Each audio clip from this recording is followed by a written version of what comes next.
Over the years, I've had the opportunity to meet several Aquinas alumni in many different places. But I think that meeting our commencement speaker in his office may be one of the most interesting moments of my life. Not because of the office, but because of the location and the day that I visited. Timothy Blodgett, class of 1984, is the Deputy Sergeant at Arms for the United States House of Representatives. The day I visited him at the U.S. Capitol also happened to be the day that the Vice President-elect for the United States happened to be visiting Capitol Hill as well. Not only did my visit render an opportunity for a behind-the-scenes tour of the building, but because of my host, I had a chance to be only a few yards away from the Vice President-elect as he came through the building with his entourage. No matter where you stand politically, it's a pretty awesome experience to be that close. Business as usual for Tim, yet an amazing experience for me. Tim has had a great career in the law, but at the heart, he is a 10th warder who attended Sacred Heart and Aquinas, and he took the alma mater to heart and has continued to strive for that which he was made for. Tim's full biography is in the program, and I encourage you to read it. We are fortunate to count Tim among our alumni base. Please welcome Mr. Timothy Blodgett, Aquinas, class of 1984.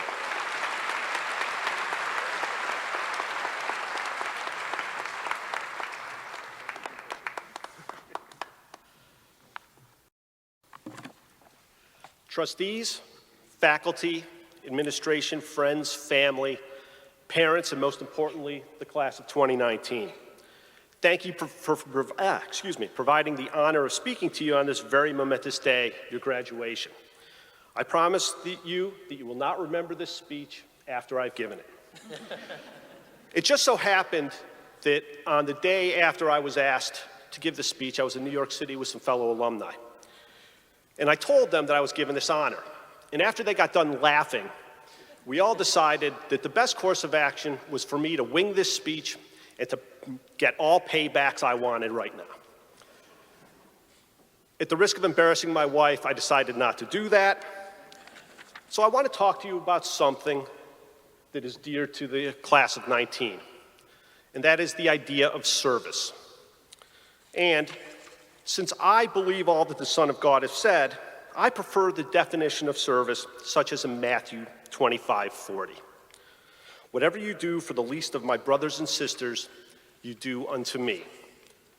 Because as Mother Teresa said, at the end of life, we will not be judged by how many diplomas we have received, how much money we have made, how many great things we have done. We will be judged by, I was hungry and you gave me something to eat. I was naked and you clothed me. I was homeless and you took me in.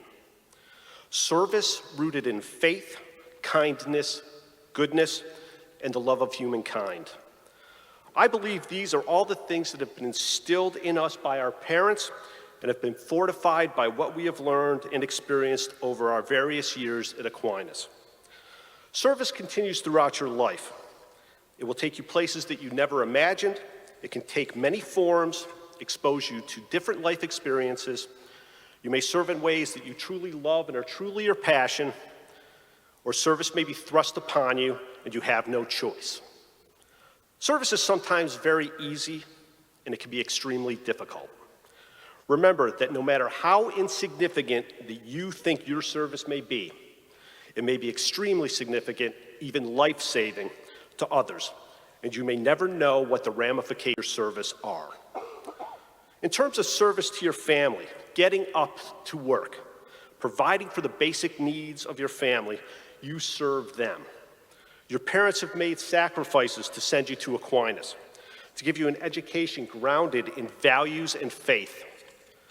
And like my father, an alumni of the class of 1947, you may send your children to Aquinas if your service keeps you in the Rochester area. Aquinas also has a great tradition of those who have served God. Many alumni have chosen to serve their faith either as an ordained priest or merely in volunteering for the church. Individuals such as the late Father Michael Soretto of the class of 1958, who served both God and the Basilian Fathers by giving me the gift of a barely passing grade in Latin, which in turn helped me in college and ultimately being asked to give this address, showing that truly no good deed goes unpunished. Aquinas also has a tradition of serving the community and God by the many alumni who come back to the school to teach and to work. If you look at your program, you will see the years that some of your teachers and the staff have graduated from Aquinas. Now, I'd really like to point out one in particular. Mr. Diator of the class of 1973 was a teacher when I was there. I'd like to thank him for his service and point out that he is actually older than we are.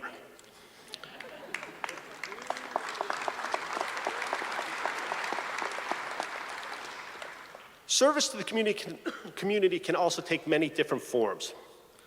You can teach. Daniel Jones of the class of 1984 teaches seniors how to use modern technology so that they can stay connected to their families and the world. You could be a firefighter, or you could be in law enforcement, like John Priwazensak was, or Dan Jones of the class of 83, who's an FBI agent, or the late New York State Trooper Andrew Spur of the class of 1991. You could be judges, doctors, politicians, all serving the community. I'm going to take this off because it'll fall off in a second. You will find that Aquinas graduates populate many service and leadership positions in any community where they live, whether it's in Rochester, New York, or Florida. And then there's service to the nation. Service like Major Don Hollader of the class of 1952 did, or Commander Brian Cowan of the class of 1975, who was a member of the Aquinas Foundation Board and will be laid to rest at Arlington National Cemetery next week. Military service being the bellwether of service to the nation. And I would like to take a moment to talk to you about this particular form of service that had worldwide ramifications.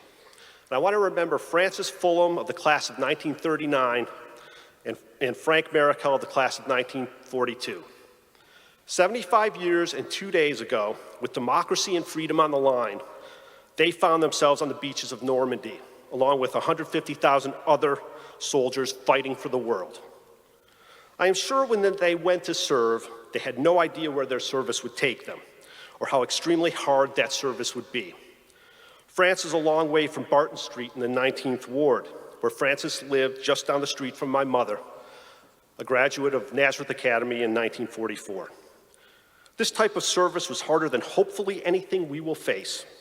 And in the history of the nation, there are not many days like June 6, 1944, and only the Battle of Gettysburg and September 11th come to mind. Francis and Frank gave their lives that day in service to the world. Aquinas sent hundreds of graduates and students to fight in World War II. 98 fellow alumni gave their lives in service to the greater good. They had no choice, but they did their duty and they served. Graduates such as William Bauer of the class of 42, who lived on Dewey Avenue and found himself in Burma.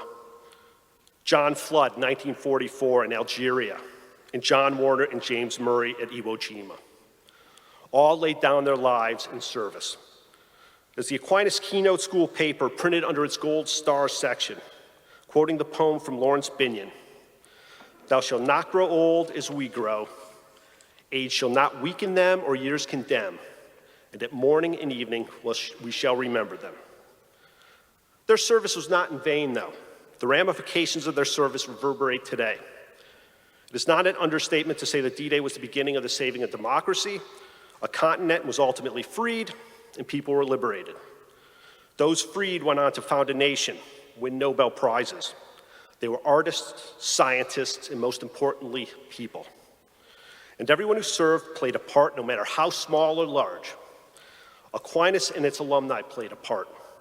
In a world today still filled with conflict, racism, discrimination, hunger, poverty, the questions of the rule of law and of right and wrong, your service and the lessons of Francis and Frank's service and all Aquinas veterans matters now more than ever.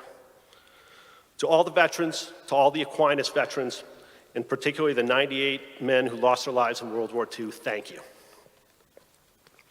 My service pales in comparison to Francis and Frank's, but that's okay. On September 10th, 2001, I was an attorney in private practice in Washington. I was having a telephone conference with an attorney I was negotiating with, and at the end of the conversation, we said we would wrap things up when he got back from Los Angeles. The attorney happened to be on a plane that hit the Pentagon on September 11th. Within months of that, I went back into service with the federal government and began working for the House of Representatives as an attorney and ultimately ending up as the Deputy Sergeant at Arms. My service is easy. I merely witness history. I am not a part of history. I serve behind the scenes, one anonymous cog in a machine, supporting the constitutional framework to ensure that the legislative branch runs smoothly so that others who do the jobs of making the laws and that serve you can do that job. I am a backup quarterback. I serve those who serve. I am the Sundance Kid. I am not Butch Cassidy. I have met a pope, presidents, vice presidents, rock stars, sports heroes, and legends. And not bad work if you can get it. And if you had told me growing up at Electric Avenue, less than a quarter mile from Aquinas if you cut through the backyards, as I did to get to school on time many days, I would have said you were crazy and on drugs. We do not know where the service will take us, but I would not have been able to do it without my time at Aquinas. As Robert Browning said, all service ranks the same with God. And you are joining those ranks of the Aquinas alumni. And as I've said earlier, you, the class of 2019, have a foundation of service already. Your graduating class completed 4,024 hours of community service this year, and 11,839 hours over your time at Aquinas. 23% of you went above and beyond that and did more than your minimal hours to graduate. You served at Food Link, Camp Open Arms, House of Mary, Habitat for Humanity. At various camps, you taught children the skills that you have and that you learned. You helped refugees and the homeless. This class has a great foundation to continue serving the community in ways both big and small, and some of which you will never be able to plan for as you enter the next phase of your life. You are passing on your values, the values of your parents, the values of Aquinas, and the teachings of the Son of God. When things get tough and difficult for you, no matter what the circumstances or situation, remember Francis Fulham and Frank Maricow. The DNA of service that gave Frank and Francis the courage to charge the beach at Normandy runs through you, now all soon to be Aquinas graduates. The values of your parents, fortified during your time at Aquinas, strengthen you, whether your service is easy like mine or hard like Frank and Francis's. You may find yourself in different cities and different countries, but you will serve. The child you teach to read may go on to write the great novel. The family you help to feed and clothe may survive another day due to your service and kindness. The house you help build will keep a family safe.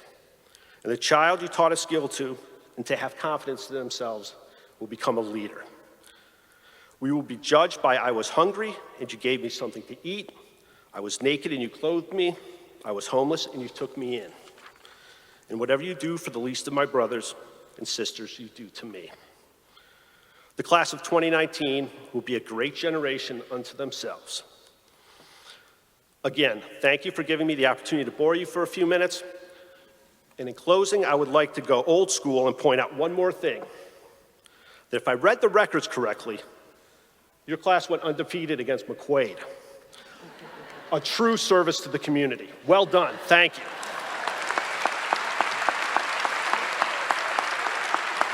Thank you, Tim.